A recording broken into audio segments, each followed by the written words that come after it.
Bueno, buen día. El tratamiento de hoy mío va a ser de retina más que de uveitis, así que le dejo la uveitis a Estefi y a Emilio que tienen después. Entonces, no sé por qué no pasan los... Ahí están pasando. Entonces les quiero presentar a esta mujer, 71 años, que tiene una maculopatía bilateral. Ella es Nélida, este estudio es del 2017. Ella te había perdido ya el ojo izquierdo con una gran fibrosis, veía cuentadedos excéntrico, y el ojo derecho se venía tratando con inyecciones cada vez que la maculopatía se activaba. Pero bueno, Nélida tuvo la mala suerte de que tuvo un gran sangrado en el ojo derecho, en ese ojo que era el ojo bueno, y no tengo la foto del fondo de ojo, pero se puede delinear bien que empieza el sangrado de acá, o sea, donde está esta primera flecha, y termina por debajo de la arcada temporal inferior. Era un sangrado bastante fresco en ese momento, vemos que es un sangrado importante, acá vamos pasando por diferentes cortes de la mácula en el OCT, ahí estaría la fobia que está totalmente desplazada por esta hemorragia subretinal. Acá vemos que hay esta hemorragia y otra hemorragia que se agrega por arriba de esta hemorragia, y bueno, y sigue así hasta abajo todo. Como bien sabían, el otro ojo veía cuentadedos, estaba bien fibrosada. Entonces tenemos esta mujer que con una maculopatía ya perdió un ojo, y ahora el ojo derecho tiene una hemorragia nueva fresca. Así que está relacionada a una maculopatía. ¿Qué harían ustedes? ¿Qué harían en un caso así, con una maculopatía, una hemorragia submacular grande, una maculopatía en el ojo único de esta señora? Hay varias opciones. Agus, por favor, ¿vuelta la foto del otro ojo? ¿El OCT? Del ojo que sangró, este. Este. Es era un sangrado nuevo. ¿Qué edad tenía Agus? 77 años. No, 71 años. Trabajaba, Nélida es súper activa, trabajaba en ese momento, como muchos en este país no se podía jubilar, así que, y la idea de ella era seguir trabajando. Le sangra el ojo que ve. Entonces, yo creo que hay una opción quirúrgica también, porque es evidente que un tratamiento con antiangiogénicos no creo que dé resultado, y cuando hay un espesor de sangre tan grande entre la retina, sabemos que por debajo de la retina sabemos que va a dañar los fotorreceptores, así que el tema es que es delicada la cirugía, ¿no? Porque tenés que levantar la retina, sacar la hemorragia y posiblemente después tener que usar aceite de silicón, pero muchas veces es la única manera que recuperen algo de visión central. Y solamente Cristian, yo nunca lo hice, no tengo experiencia, pero solamente la inyección de TPA y gas en vez de sacar toda la sangre. No, porque el TPA tiene digamos, una penetración de 1 milímetro nada más, y la verdad es que yo los resultados que he visto fueron pésimos, ¿no? Con TPA, porque no terminan, porque son clots de sangre que son muy espesos y normalmente no tienen una buena respuesta con el TPA. Así que, salvo que sea una hemorragia muy reciente y que vos sepas que es una hemorragia líquida, pero cuando ya ves un OCT así, me parece que la única manera, si querés hacerle algo, jugarte por algo, es una cirugía submacular. También está el desplazamiento neumático, ¿no? De ponerle gas También. para que lo corra para abajo. Eso junto con el antiangiogénico podría ser una opción más conservadora. Porque si sacás... Cuando hay un clot tan grande, no sé si el neumático te va a correr ese tamaño de hemorragia. Es una opción, es muy difícil saberlo con una fotografía, a veces en vivo vos podés saber mucho mejor si la sangre es una sangre móvil o no, pero no sé. Era un sangrado fresco en ese momento, también tenía un poquito de hemorragia vítrea, ya en esta imagen la hemorragia vítrea se había ido, pero era un sangrado bastante fresco. El tema de sacar la sangre sin un TPA, también hay riesgo de que vos te lleves los fotorreceptores, ¿no? También sacar el coágulo.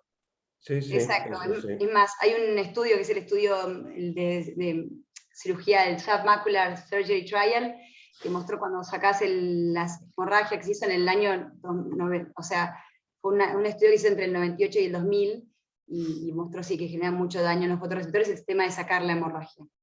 Pero bueno, bien, como dijeron, lo que yo quería, yo en ese momento había recién empezado en un lugar que era en una prepaga, y estaba como haciendo la parte de retina clínica, así que tenía como que derivar los pacientes al cirujano. Yo quería que le hagan algo quirúrgico, era el único ojo, no lo logré realmente, así que solamente me autorizaron en ese momento a hacerle Eylea, y Nélida es un poco como mi karma, es como mi fantasma de la Navidad de Charles Dickens, porque a partir de ese momento anduvo pésimo.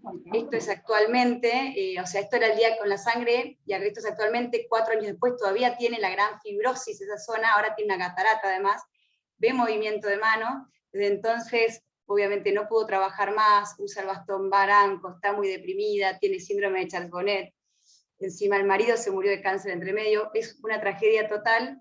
Entonces Nélida siempre me recuerda, bueno, en esto no lo voy a dejar pasar de vuelta, si veo una hemorragia así, algo voy a hacer, porque va a andar muy mal con las inyecciones, y bueno, además ella me viene a ver todos los viernes, o sea que me recuerda todos los viernes que algo haría. Así que acá lo que pasa es que puede andar muy mal con todo, Agus, también, así que... Puede andar muy mal con todo, pero bueno, ahora voy a mostrar unos casos de que con otras opciones podría haber andado mejor. O sea, algo se hizo, pero obviamente que nunca vamos a saber bien, pero bueno, ahí ya en ese momento yo quería hacer algo quirúrgico, y bueno, no se logró, se hicieron inyecciones, se hizo inyecciones desde entonces, un montón de inyecciones de todo tipo, y bueno, no, nada movió nunca ese coágulo y quedó la fibrosis. Agus, para mí un antidepresivos? antiangiogénico en estos casos es casi te diría que está contraindicado, no tiene ningún sentido. Me parece que es hacerles gastar plata inútilmente. Hay que tomar una decisión diferente, porque cuando hay tanta sangre, el antiangiogénico es muy poquito lo que te puede hacer. Ojo, el antiangiogénico tiene una cierta utilidad en el sentido de que no aumente la hemorragia, ¿verdad? Yo concuerdo en que eso no se va a reabsorber así nomás. Habría que ver si eso tenía más de 2 milímetros de espesor, que es relativamente la indicación de hasta aquí espero, hasta aquí cirugía, ¿verdad? Pero también hay que ver si eso no estaba ya organizado, o sea, No, era una hemorragia bastante porque fresca. no tenía señal. ¿Cuántos Después días fueron entre la hemorragia? Se organizó. ¿Y la inyección? Sí. Y pasó Sí, tiempo, porque ahí, o sea, todo es lento. Entonces habrá pasado 15 días. Sí, creo que hubiera pensado o en el desplazamiento neumático o en la cirugía, Sí. pero con una hemorragia gruesa, creo que no me hubiera quedado esperándolo. Acá ahora les paso otro caso que nada que ver, pero bueno, este es un hombre de 47 años que viene a la consulta diciendo que hace 10 días le baja la visión. Se da la inyección de la AstraZeneca para COVID-19 y él ve una mancha en el ojo izquierdo que va aumentando con las horas. Sin antecedentes, no toma medicación, era un hombre súper sano, y vemos esto, tiene el ojo derecho sano y en el ojo izquierdo una hemorragia con estos desprendimientos del epitelio pigmentario bien hemorrágicos. Acá vemos cómo estaba este sangrado bien en la parte central. Ahí le he hecho una RFG, que todos los cortes muestran nada más que un efecto, o sea, la sangre y un efecto ventana acá abajo, nada más. Acá pueden ver el ojo sano, el derecho, y el izquierdo, bien parecido como las polipoidias, ¿no? Bien una como polipoidia hemorrágica, otra causa bastante frecuente de hemorragia submacular.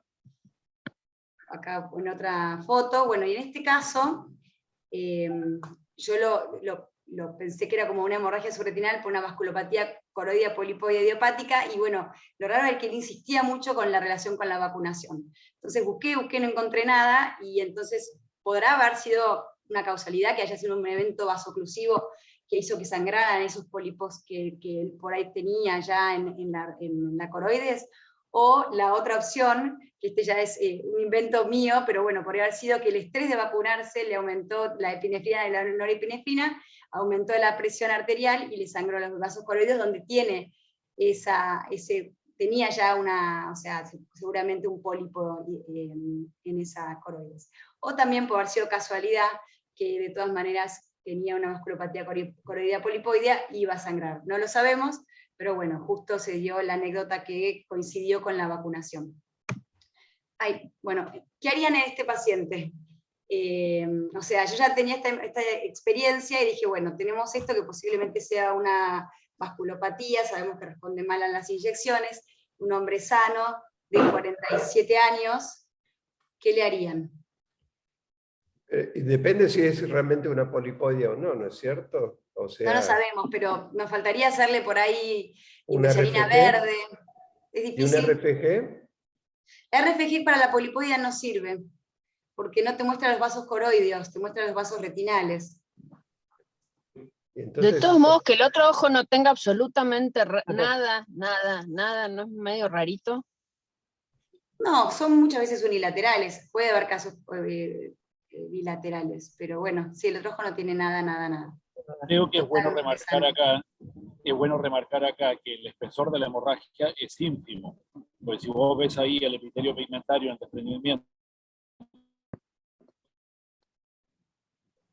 Bien, bueno. ¿qué le harías? ¿Un desplazamiento neumático, Arturo, entonces?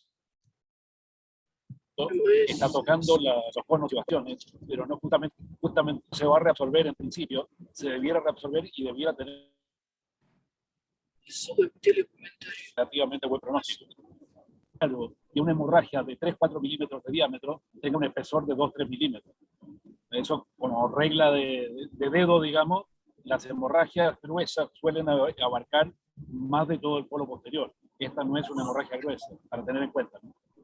Ahora veamos qué le hiciste. Ya habían pasado 10 días y la hemorragia no se había ido, se dice que la toxicidad es en los primeros días, entonces acá sí se le hizo una vitrectomía, se le puso gas y posicionamiento. Y este es el paciente a los 2 meses. Mejoró a 20-50, o sea, casi un 20-40. Acá vemos la OCT de cómo estaba antes y cómo está ahora. Sí le quedó algunas alteraciones en el epitelio pigmentario donde había estado la sangre, pero la verdad que anduvo muy bien. Y junto con este caso, al poco tiempo, me llega esta mujer de 55 años que también le disminuye la visión de forma abrupta del ojo izquierdo, al mismo lugar, y lo mismo, muy similar al caso, una hemorragia subretinal, un pólipo bien, o sea, un desprendimiento del epitelio pigmentario bien grande.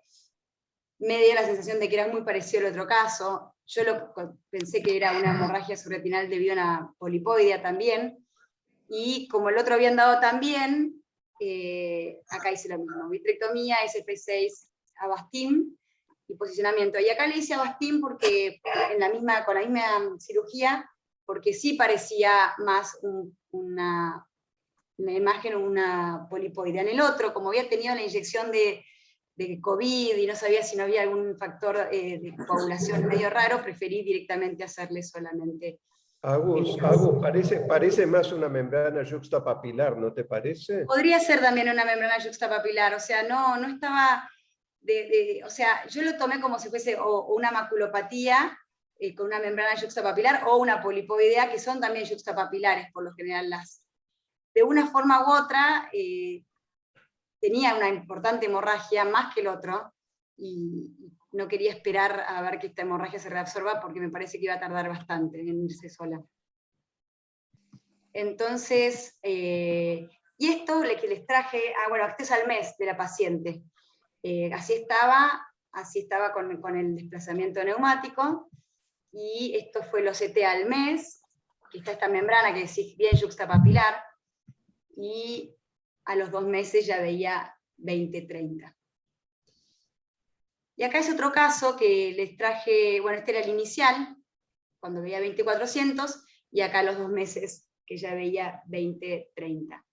En Estados Unidos mucho lo que hacen es, para estos procedimientos que son de gas, directamente los hacen en el consultorio. Ellos, para abaratar costos, les inyectan directamente SF6 al 0,4 puro, 0,4 milímetros de SF6 o de SF8 puro, y posicionamiento.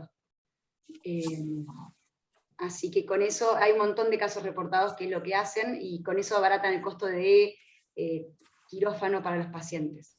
Pensando que su costo de quirófano son $5.000. Claro, el costo de quirófano es enorme, entonces ellos hacen todo, bueno, obviamente que hacen las inyecciones, las hacen en consultorio, y esto también, o sea, ponen gas en consultorio y directamente hacen el posicionamiento, y hay un montón de reportados de eso. O sea, cuando ellos hablan de desplazamiento neumático, no es lo que esto, que es una vitrectomía y le ponen gas, sino que ellos directamente le inyectan 0,4 milímetros en el consultorio al paciente de SF6 o de SF8. Y si le inyectan con una Avastin, inyectan 0,3 del gas y 0,1 de la droga. Este es el primer paciente que yo vi hacer un tratamiento quirúrgico un poco más agresivo. Este fue en Estados Unidos, justo encontré las fotos, el OCT no es muy bueno porque era una foto que yo había sacado de la computadora, pero bueno, este era un paciente de 70 años, que también disminución de visión en el ojo izquierdo, y en este caso le hicieron sí la vitrectomía con el TPA subretinal de 12,5 microgramos al 0,1 mililitro, y SF6 y posicionamiento. Y la verdad que al mes el paciente pasó de ver de cuenta dedos le quedó una cicatriz, pero ya veía 20/40.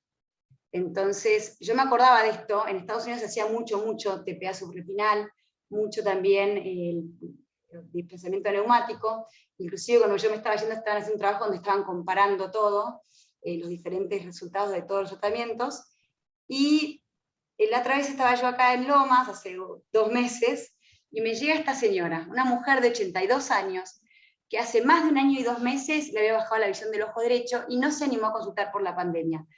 Viene viendo de ese ojo derecho cuenta dedos, del ojo izquierdo veía 20/50, y lamentablemente no tengo la foto del fondo de ojo porque era impresionante, tenía una hemorragia que era nueva. Esta es una foto de barrido que te muestra como el epitelio por atrás de la hemorragia, o sea, me muestra muy bien la retina, pero no te muestra muy bien por delante de la retina.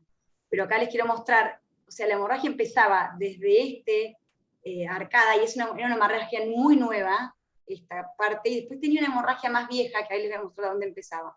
Era como que había tenido 2 sangrados. Esta era la hemorragia nueva, superior, y acá tenía como una fibrosis, una cicatriz, que se ve mucho más acá, que era lo que yo creo que le había bajado la visión cuando ella dice hace 1 año y medio que más o menos me bajó la visión, pero se veía como 2 niveles de sangrado.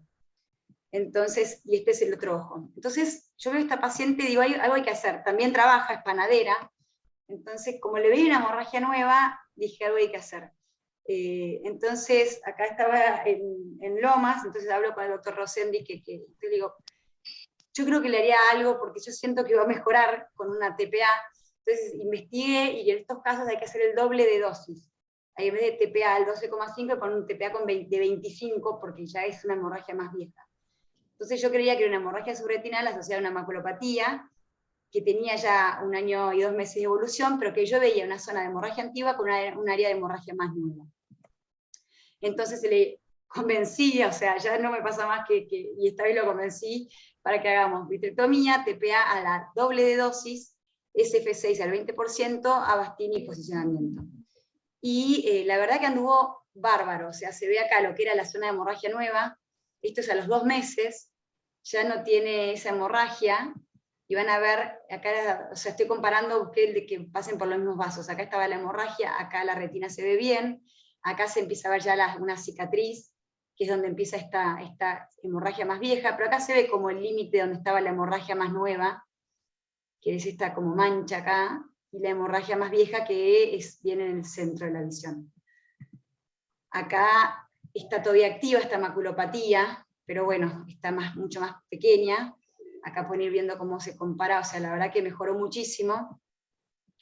Y entonces estuvo bueno hacerlo, hay que seguir tratándola con antiangiogénicos, pero la verdad que pasó de cuenta dedos a 20/80, el escotoma se achicó, y ella está más cómoda para caminar. Va a seguir trabajando. Del otro ojo, bueno, tiene el agujero lamelar, así que entre un ojo y otro, lo importante es que ella se le achicó el escotoma. Yo cuando ella tiene ioma, entonces era más fácil hacerle la cirugía que conseguirle una inyección primero.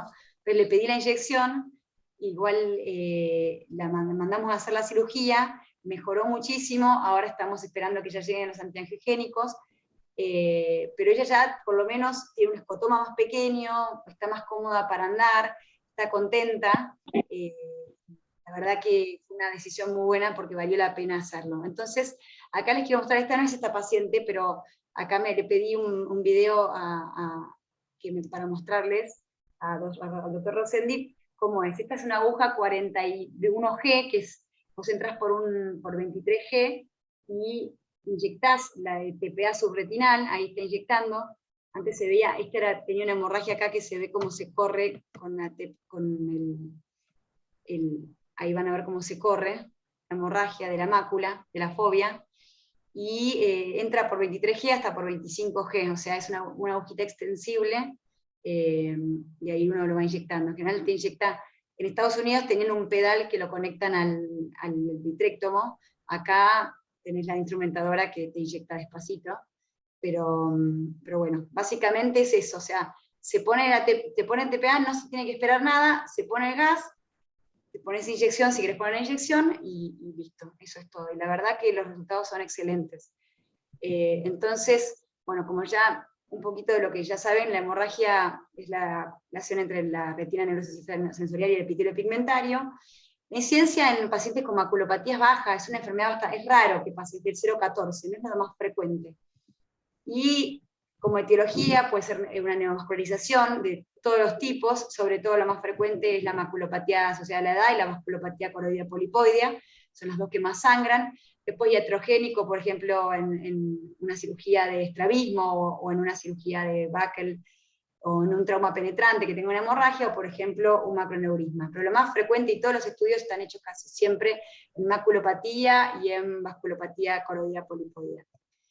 ¿Y por qué es tan importante sacarla? Porque se sabe que la sangre es tóxica, entonces cuanto más rápido la saquemos es mejor. En estudios de animales, que hizo acá Machemer y todos en los 82 y en el 91, sabemos que se pierden los segmentos externos de los fotorreceptores, que hay un efecto directo tóxico del hierro, y que además la misma sangre y la misma fibrosis que hace la sangre bloquea el intercambio de nutrientes entre la retina y la coroides, que sabemos que la retina externa se alimenta de la coroides. Entonces, cuanto antes saquemos la sangre, mejor.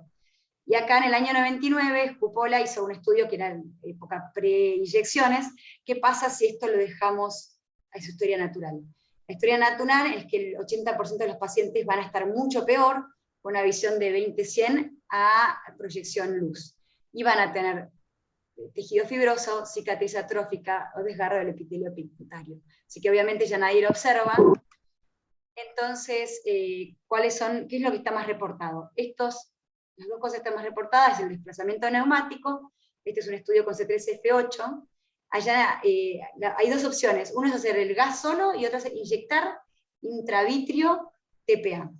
Lo hacen mucho, es un poco controvertido porque en estudios de conejos y de ratones se ve que el TPA no atraviesa retina, pero en muchos de los estudios, como en este por ejemplo, fue mejor el resultado de inyectar el gas con TPA intravitrio que el gas solo. 69 ojos es un montón, siempre encontramos estudios como de muy poquitos ojos. Este es otro ojo que hicieron en una vasculopatía coroidea polipoidea, donde ahora vamos viendo las diferentes combinaciones. Inyectaron el gas con inyecciones de Avastin o gas solo. En los dos anduvo bien, pero los que mejor anduvieron fueron los pacientes que le inyectaron el gas junto con el Avastin. Y este es un estudio enorme de Chang, que es de Ophthalmology en el 2014, donde 101 ojos con maculopatía neovascular y una hemorragia submacular gruesa se sometieron a desplazamiento quirúrgico con TPA y con o sin antiangiogénicos. Y el 82% de los pacientes mejoró la visión y pudieron desplazar muy bien la hemorragia de la fobia. Y 20% ganaron más de 3 líneas en 3 meses. Y acá lo que vemos, los dos grupos, los dos se operaron igual, con la inyección de TPA subretinal. La única diferencia es que el grupo rojo, que se le siguió inyectando antiangiogénicos, y el grupo azul no. Entonces vemos que anduvieron muy bien los dos al mes, con la misma cirugía, pero obviamente que el grupo que se le siguió inyectando antiangiogénicos tuvo mejor visión. Agus, Sí. ¿cuál es el tiempo de hacer la cirugía entre que sangra hasta que lo operás? Se supone que 2 semanas, pero yo vi una charla del Bascom Palmen que decían que hasta 3 meses lo hacen, y Entonces, bueno, en general es 2 semanas, porque justamente la hemorragia la vas a poder mover mejor, y se supone además que no hay menos daño de la retina, o sea que es menos tóxico. Que después, pasado ese tiempo, es peor. Pero depende, porque si tienes alguna zona con hemorragia nueva, como la señora esa que yo vi, por ahí la chica se le escotoma, y ya eso le hace una diferencia gigante. ¿Pero eso es para TPA o para cualquier cirugía le pongas o no TPA? Lo de las 2 semanas. No, también para desplazamiento, si querés. O sea, el desplazamiento, cuanto más nueva sea la sangre, va a andar mucho mejor. TPA te va a andar mejor en sangrados viejos, o sea, en cualquier sangrado. Yo creo que si tenés un sangrado viejo, yo probaría con TPA, no probaría con desplazamiento neumático solo. Y además que nosotros, en general, a un paciente, nosotros no hacemos tanto inyección de gas en el consultorio, sino que al paciente lo llevamos a quirófano. Entonces, si ya lo vas a llevar a quirófano, quizá lo mejor es hacer TPA, ponerle gas, y si querés inyectar también un antiangiogénico, y te aseguras que tenés todas las vías tomadas. Entonces, bueno, ¿qué nos dicen los antiangiogénicos? En general, solamente funcionan para hemorragias muy finitas o extrafobiales, y en Estados Unidos y en muchos lados se usan como coadyuvantes de las otras cirugías, del desplazamiento y de la cirugía con TPA. Y este estudio, y es el último que les muestro, es muy interesante. Dividieron a los 77 pacientes que tenían en 3 grupos. Hemorragia de tamaño pequeño, con 1 a 4 diámetros de dioptría, de diámetro de papila, medianos, que eran más de 4 diámetros de papila, pero dentro de las arcadas, y grandes, cuanto eran ya más de 4 diámetros de papila, y superaban ya las arcadas temporales. Hicieron 3 terapias. Monoterapia con antiangiogénicos, desplazamiento neumático solamente, asociado con antiangiogénicos, y vitrectomía con TPA y gas. Y lo que vieron es esto, interesante, que para las hemorragias pequeñas sirven las 3 por igual. O sea, acuérdense que esto es logmar, o sea, que cuanto más baja esté en la línea, mejor va a ser la visión. Entonces, hemorragias pequeñas, esto es antiangiogénicos, esto es gas y antiangiogénicos, y esto es cirugía. Los 3 mejoraron muy bien y con una tasa de éxito del más del 75%. En las medianas, que eran más de 4 diámetros de papila, las que mejor anduvieron, obviamente, fue el desplazamiento neumático y la cirugía. El desplazamiento neumático, un éxito del 67%, la cirugía, un éxito del 83%, y vemos acá cómo anduvieron mucho mejor, obviamente, que solamente la inyección de antiangiogénico. Y por último, ya las hemorragias mucho más masivas, no anduvo muy bien el desplazamiento neumático, por esto responde también tu pregunta. O sea, no mejoraron mucho la visión, y los que anduvieron muchísimo mejor fueron los pacientes que se le hizo la cirugía. Así que creo que un poco el tamaño de la hemorragia y cómo fue el sangrado nos va a ayudar a decidir si conviene hacer qué cirugía, ¿no? Pero yo la verdad que he visto buenas respuestas, y creo que muchas veces la cirugía es mucho más resolutiva. Después seguís con las inyecciones, seguís con lo que tenés que hacer, pero aunque sea, les corrés la hemorragia y va a andar mucho mejor. En conclusión, la hemorragia submacular es una enfermedad rara, pero devastadora, anda muy mal si la dejamos, está en general asociada a la degeneración macular asociada a la edad. Acuérdense que la vasculopatía polipoidea se considera un subtipo de degeneración macular neovascular también. Y tenemos 3 estrategias principales con diferentes combinaciones. Taponamiento con gas intravítrio, o sea, lo que decía, lo que hacen ellos, ¿no? Inyectar gas, o uno lo lleva a quirófano y le pone gas. Que desplaza mecánicamente la hemorragia, con o sin TPA intravítrio para disolver el coágulo, que ahí hay mucha controversia de que no se sabe si atraviesa o no atraviesa la retina, y con o sin antiangiogénicos, obviamente para controlar la enfermedad de base. Opción 2, vitrectomía, inyección subretiniana de TPA y gas, también con o sin terapia antiangiogénica para controlar la enfermedad de base. Y como tercera opción, la monoterapia con antiangiogénicos. Es interesante, y con esto termino, que ahora en Europa están haciendo este estudio, que es un estudio, el primero que va a ser randomizado, se llama el estudio Tiger, que van a estudiar con 2 grupos, con estudios con doble ciego y todo lo que indica para tener un buen estudio de calidad, donde van a hacer TPA, o sea, la cirugía con TPA versus, creo que el control era inyecciones con antiangiogénico. Pero bueno, porque todo esto viene a que había un estudio que justamente había sido en el año, el Submacular Surgery Trial, donde mostraron que era mejor observar a estos pacientes que hacer la cirugía.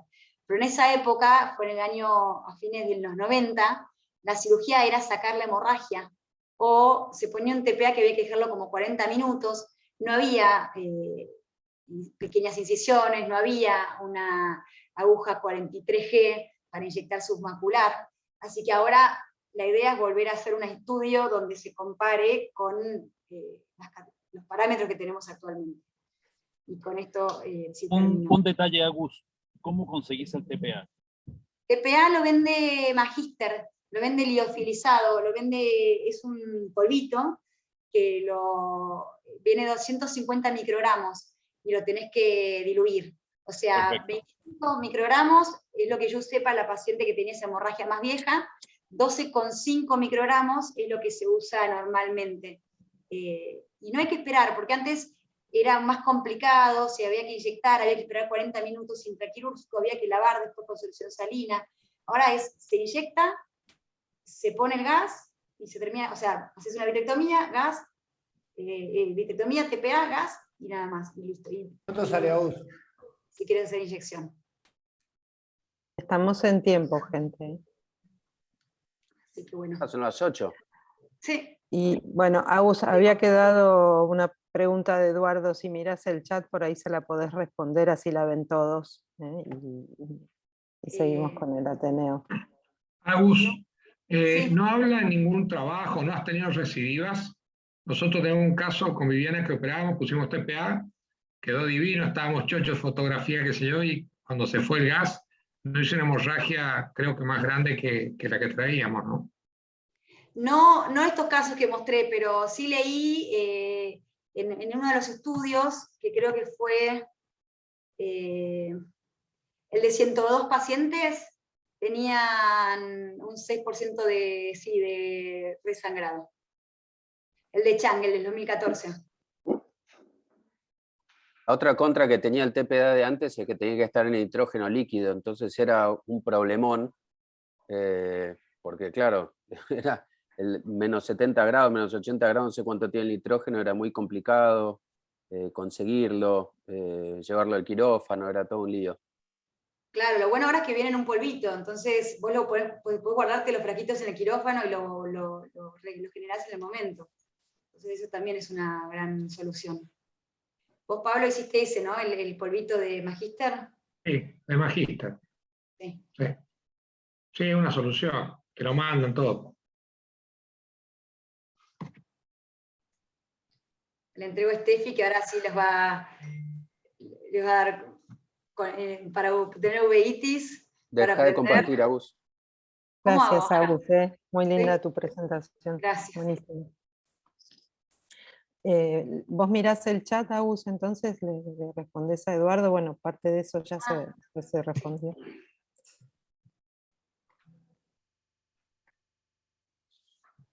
Bueno.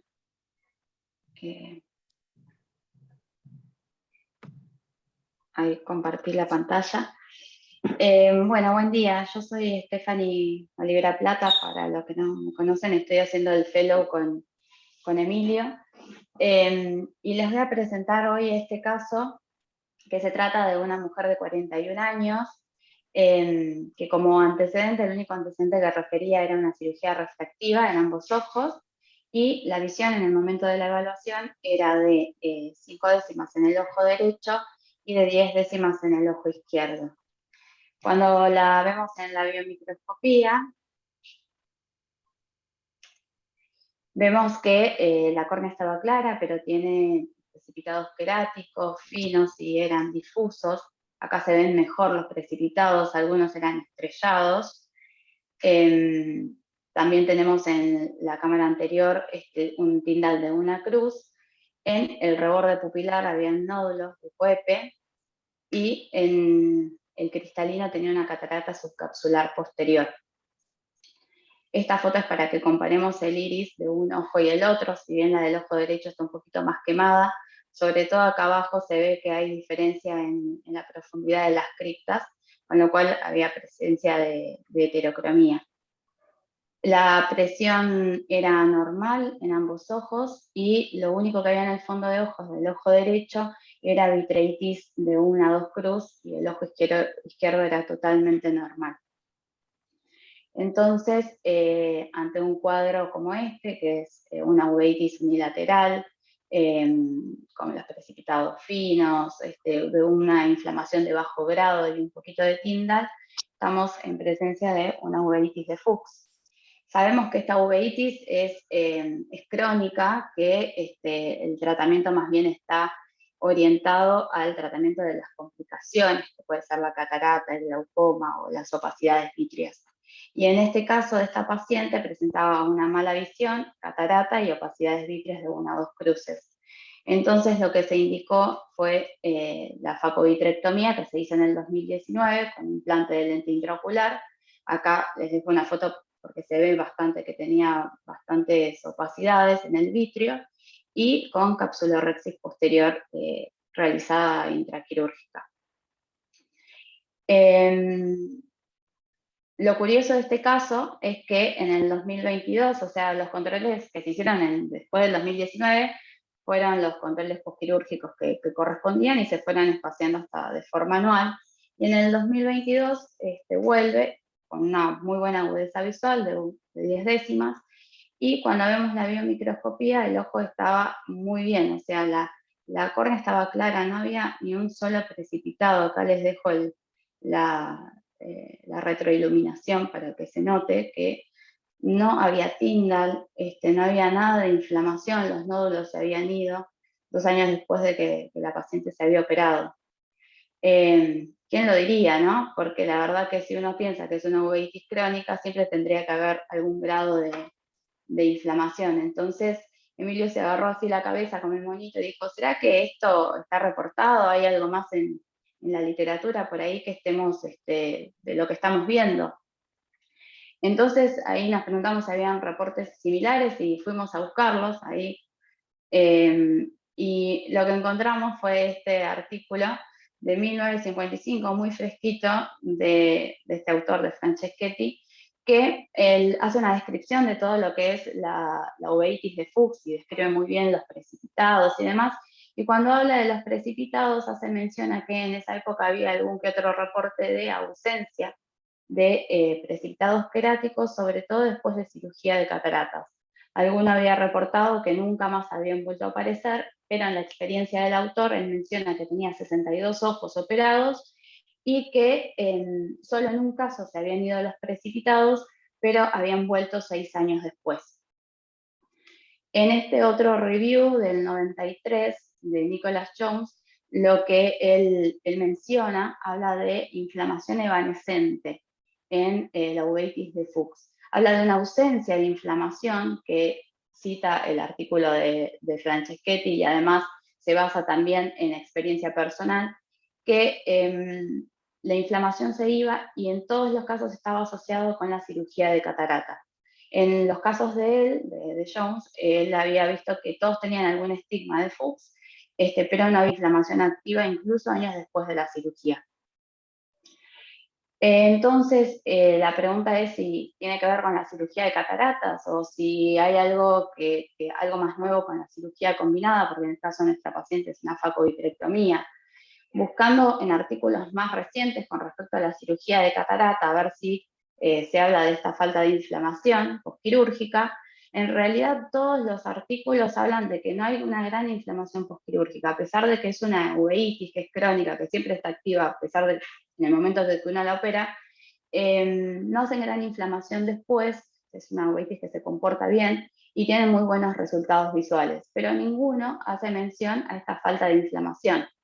Y con respecto a la cirugía combinada, ¿hay algo en la literatura? Bueno, hay bastante poco. Hay solamente 4 artículos que hablan de vitrectomía en el Fuchs. Uno es solamente vitrectomías en cristalinos claros o en pacientes pseudofáquicos, y los otros 3 sí hicieron cirugía de catarata y la vitrectomía. Por ejemplo, en este artículo del 97, ellos trataron de determinar el nivel de inflamación y los resultados visuales en 32 pacientes que habían operado de o extracapsular o lensectomía, más menos vitrectomía. Lo que hacían era evaluar intraquirúrgicamente si había Hayes vitrio, y aquellos que tuviesen un Hayes vitrio más de 3 cruces, entonces iban a vitrectomía además de la extracapsular. Y esto ocurrió en 6 pacientes. Ellos lo que hablan es de que tienen muy buenos resultados visuales, o sea, más o menos un 78% de estos pacientes presentaban una visión de 0,8 más, y que parte de esto tiene que ver con que uno le limpia todos los medios, saca la catarata, saca las opacidades vítreas, y además en todos los reportes que también coinciden los otros de vitrectomía, ninguno de los pacientes que fueron operados por Fuchs desarrollan edema macular, entonces la visión es excelente después de la cirugía. Y otra cosa curiosa que mencionan estos artículos de vitrectomía es que en el caso de los pacientes con Fuchs hay desprendimiento del vítreo posterior, una alta prevalencia. Entonces eso hace que la vitrectomía sea un poco menos compleja, ya que no hay que desprender la hialoides posterior. Y con respecto a las complicaciones, dicen que no hay grandes tasas de complicaciones. Lo más frecuente son las inequias posteriores, la opacidad de la cápsula posterior, si no se hace, si se hace solamente, por ejemplo, la FACO y no se es la cápsula rexis posterior, o el lipema, que ya es conocido el signo de Amsler, ¿no? En este otro artículo, que es un poco más nuevo, del 2017, cuando uno lee el título es bastante más prometedor, a ver qué es lo que hablan con respecto a la combinación. Pero es bastante rara la técnica quirúrgica que eligieron. Ellos, de todos los pacientes que operaron de facoemulsificación, también vieron intraquirúrgicos los que tuviesen un Hayes vitrio de más de 2 cruces, y le hicieron la vitrectomía. Fue un total de 18 pacientes. Pero lo que hicieron fue hacer la facoemulsificación, y no pusieron la lente en ese momento, sino que siguieron con la vitrectomía, hicieron una capsulorrexis posterior amplia, todo esto sin la lente, y después hicieron una ampliación de la incisión y pusieron una lente rígida en el sulcus.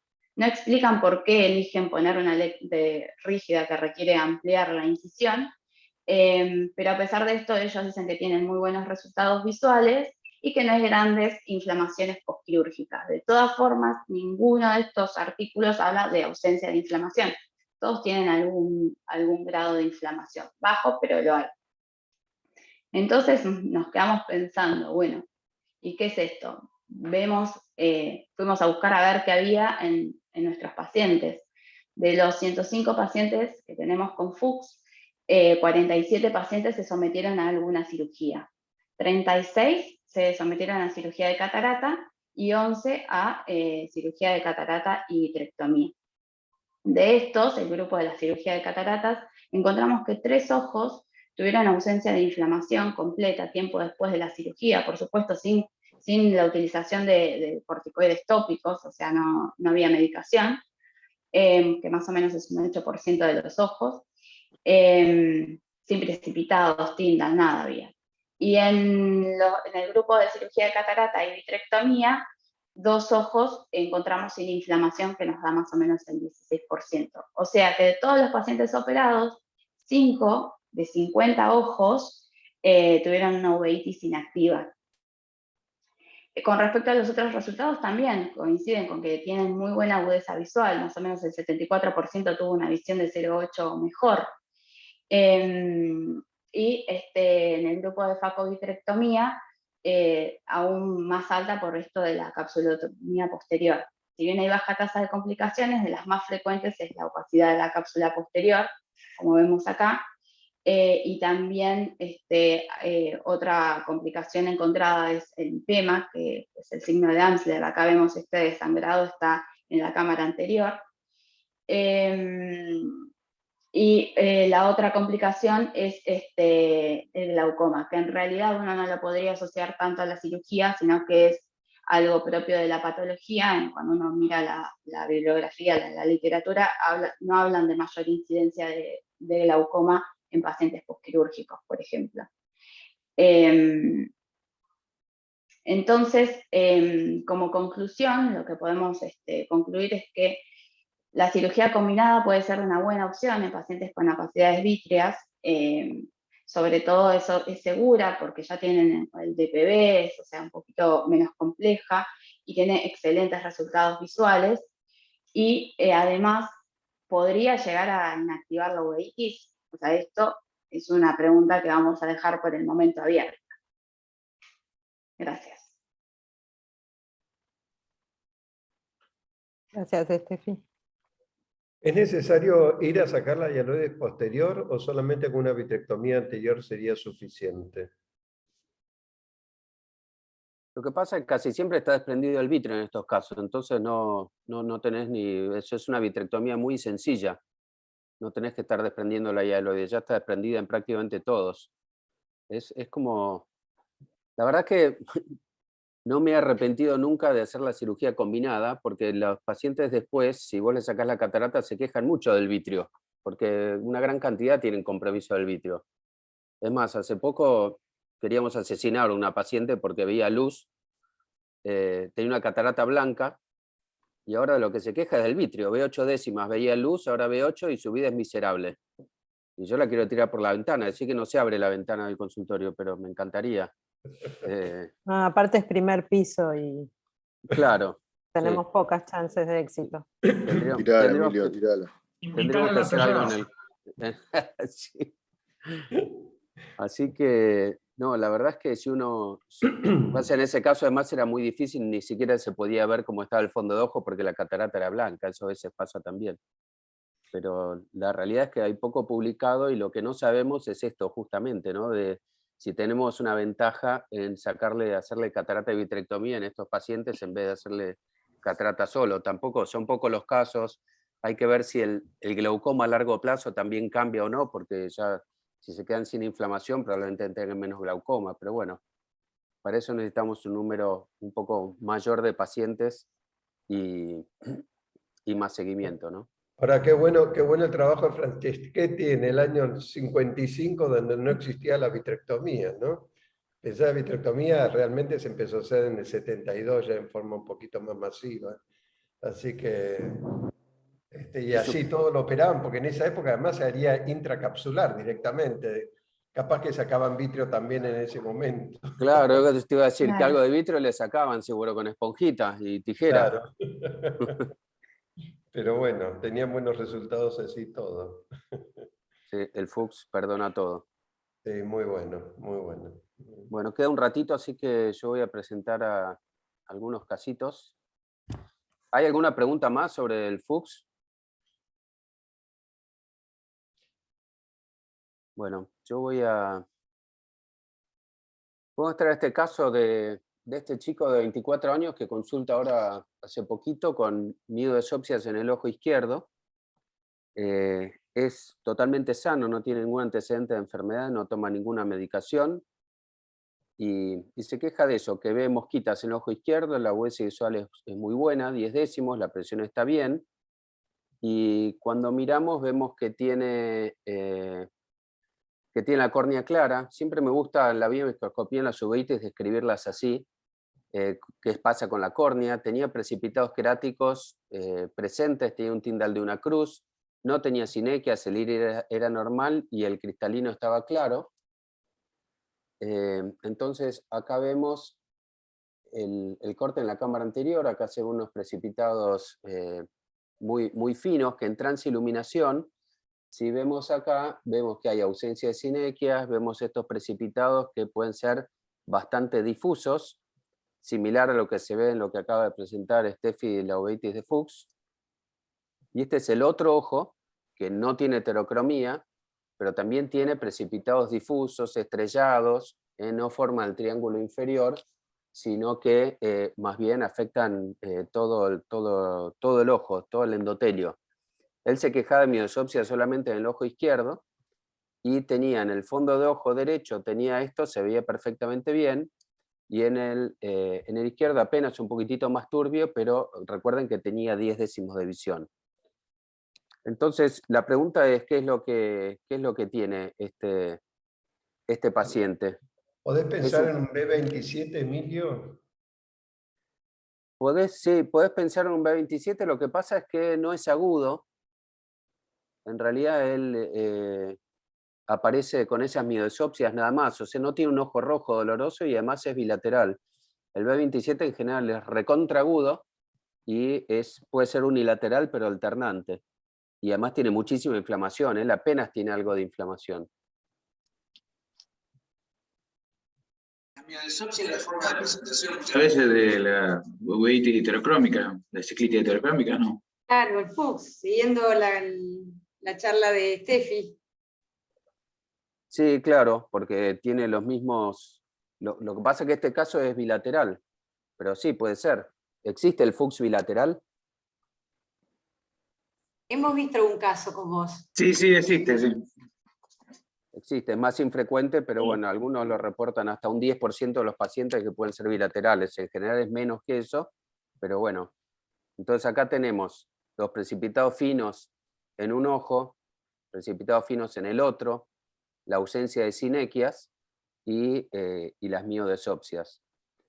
Pero bueno, ¿cuál es la otra entidad que nos puede dar precipitados queráticos similares a los que vemos en el Fuchs?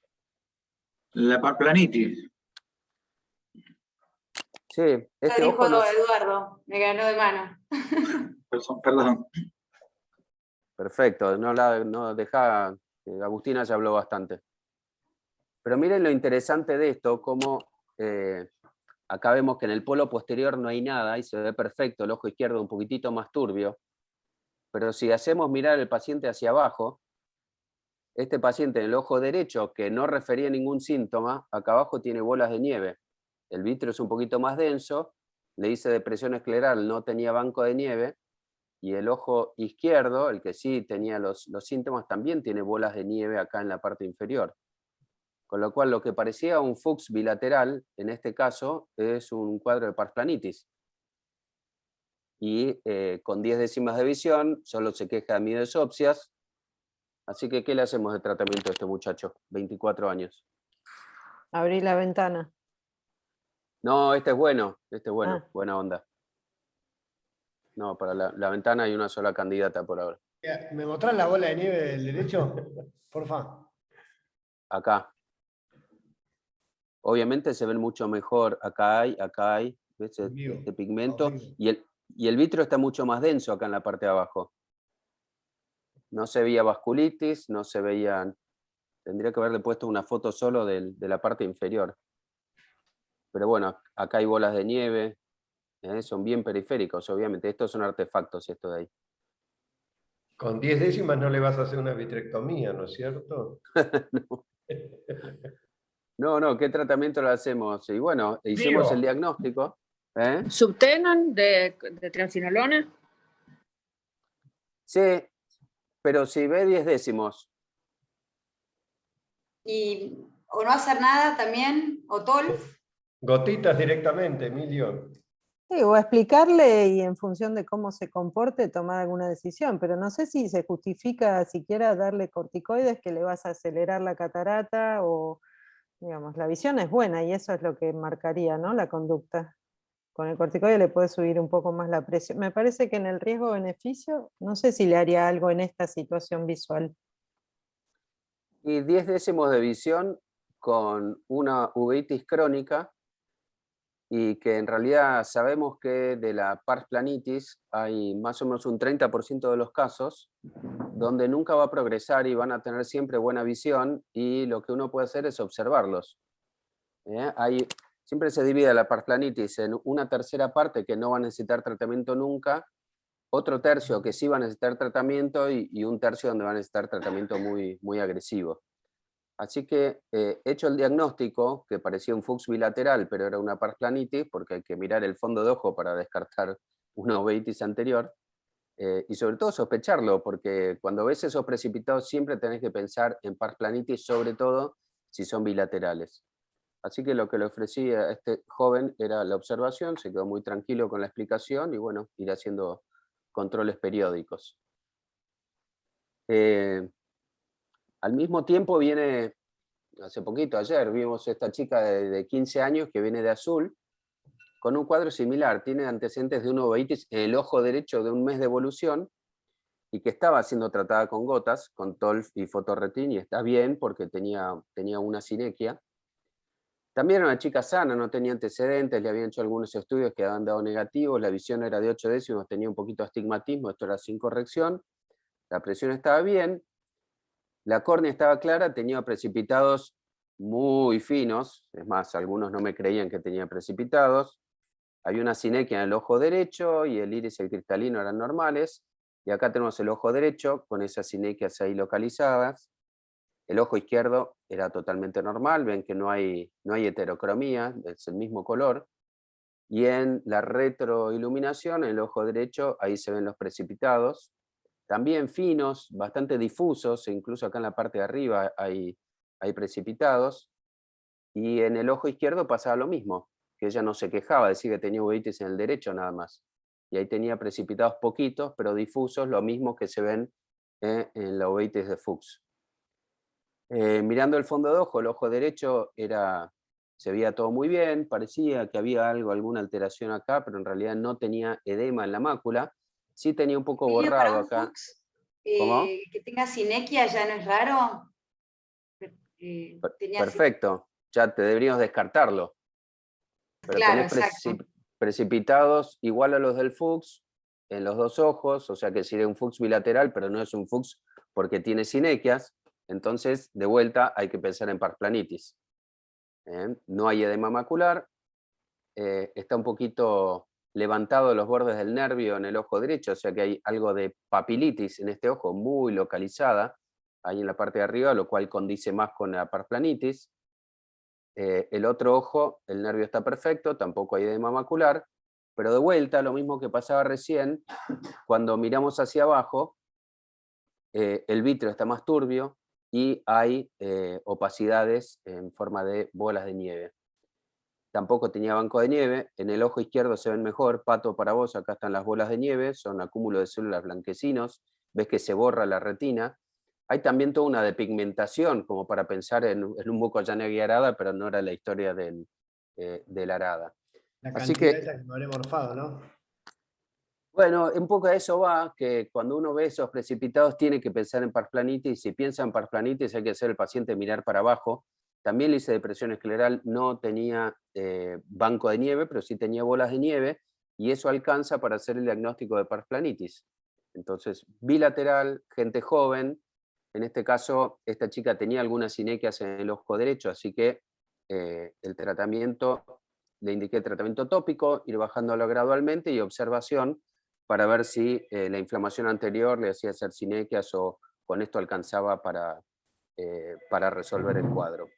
Así que bueno, tenía otros casos más, pero siendo la hora, lo único que quería traer es esto de que el Fuchs es un diagnóstico clínico, la parsplanitis también es un diagnóstico clínico, en algún punto se pueden parecer mucho, por eso, porque también tenemos Fuchs, como les mostró Steffi, que tenían inflamación en el vitrio, pero bueno, uno tiende a ser unilateral, el otro bilateral, pero bueno, son un diagnóstico diferencial unos de otros, y acuérdense que el Fuchs puede no necesitar tratamiento en los casos leves.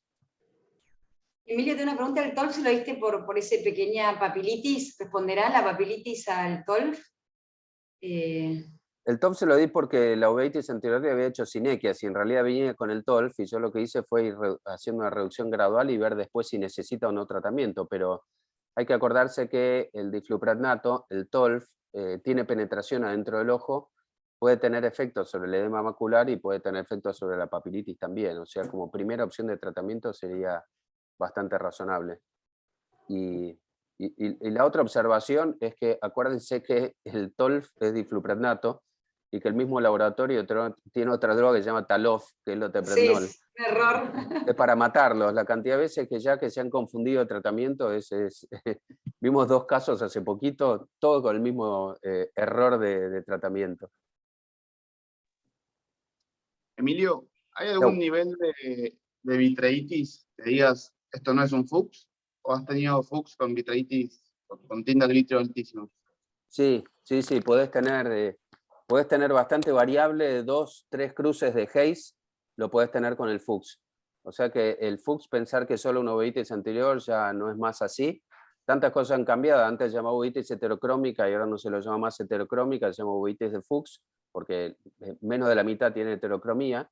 Y lo que se reconoce es eso, que un porcentaje importante de los pacientes tienen 2 cruces de Hayes en el vítreo y más también. Entre 2 es lo más común, 1 y 3 es como que le siguen en frecuencia.